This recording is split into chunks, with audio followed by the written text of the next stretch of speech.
सांगने दुनियार सबुठ भयंकर जीव किए जानते यही मनीष कारण यही मनीष निजको निर्दोष प्रमाण करने काहाको भी दोषी बने दे पारे काहा उपरे भी दोष टाली दे पारे।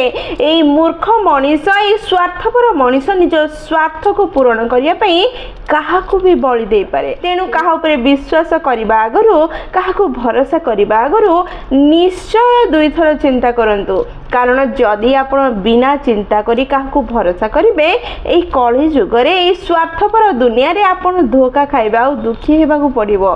तेणु संभाल की विश्वास करंतु दुनियार सबुठ मूल्यवान जिनस हूँ विश्वास आ विश्वास करने पूर्व ये मूल्यवान जिनस क्या दबा पूर्व थरे दिथर देखा बुझा तो निहाती दरकार। जिते आप देखिकी बुझिकी विश्वास करेंगे आपको कहीं धोखा दे पारे नहीं आपणकर कौन व्यक्ति कौन क्षति करें नहीं। जय जगन्नाथ।